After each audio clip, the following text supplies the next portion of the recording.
जो देवता बने हुए हैं। अब उन देवताओं को जब ये देवता पद प्राप्त करने की या स्वर्ग जाने की जो साधना करके चले गए, उसी साधना को ये अंतिम मान रहे थे, श्रेष्ठ मान रहे थे। तो वहां जाने के बाद फिर इनको याद आता है कि वेदों में लिखा है, क्योंकि जिन ऋषि महर्षियों ने वेदों अनुसार साधना की और वो कहाँ गए, ब्रह्मलोक में, ब्रह्म की पूजा करने वाले ब्रह्मलोक में जाते हैं। और गीता जी अध्याय नंबर 8 के श्लोक नंबर 16 में लिखा है कि ब्रह्मलोक पर्यंत भी सभी आवागमन में है, जन्म और मृत्यु के अंदर है। तो इनको वहां पता चलता है अभी हमने वेदों अनुसार साधना की और हम यहां आगे चलो स्वर्ग प्राप्त हुआ, महास्वर्ग मिल गया, लेकिन यहां भी मृत्यु होगी, हम फिर जाएंगे इसे छोड़कर। तो वहां क्या इनकी आपस में कैसी चर्चाएं चलती हैं इन देवताओं की। कहते अभी हमने कोई पूर्ण संत नहीं मिला, हमारे को पूर्ण संत नहीं मिला, इस कारण से हम यहां तक की साधना की। तो वह आपस में चर्चा करते हैं, पूर्ण संत और कौन होता है, कैसा होता है। फिर वहां परमात्मा पूर्ण ब्रह्म इनकी आत्मा को झंझोड़ते हैं, इनको याद दिलाते हैं कि तुम पढ़ा करते थे यजुर्वेद अध्याय नंबर 40 के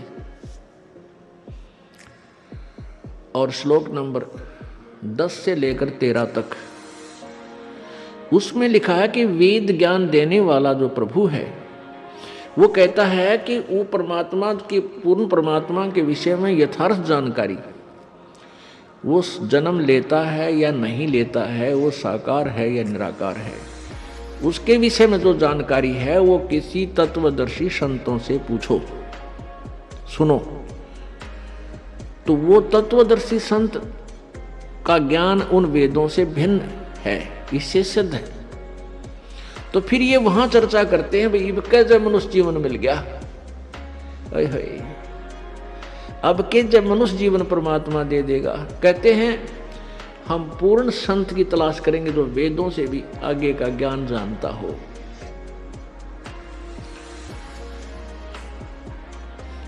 अब परमात्मा अपनी सच्चिदानंद घन की वाणी में 5वें वेद में कहते हैं, इस देही को देवालोचे तू नर क्यों उकलाता। जैसे कई व्यक्ति दुखी हो जाते हैं अपने प्रारब्ध के पापों से, संकट के ऊपर संकट, संकट के ऊपर संकट आ रहा है, तो वो क्या दुखी होकर के क्या धारणा करते हैं, हे भगवान आत्महत्या कर लो। इसके विषय में परमेश्वर अपनी वाणी में कहते हैं, इस देही को और देवता लोचे तू नर क्यों उकलाता। इस मनुष्य शरीर को तो देवता भी तरस रहे हैं जो तुझे प्राप्त हुआ है, और तू इससे क्यों उकलाता है, यानी इससे क्यों छक लिया। अब इससे दुखी होकर तू इसको नाश करने जा रहा है, इससे अच्छा कोई संत तलाश कर, भक्ति कर, पूर्ण संत की खोज कर। अब यहां इन जालिमों ने क्या जुल्म कर रखा है, ये नकली संतों ने, ये असली संत तक जाने नहीं देते। जगह जगह इन ठगों ने अपनी दुकानें खोल ली,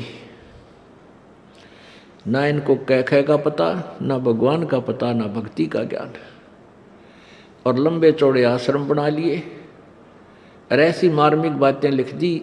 सचखंड की सड़क, वो तरह का जो सचखंड, सतलोक की सड़क माने सीधा रास्ता, पक्की, जिसमें कोई बाधा ना हो।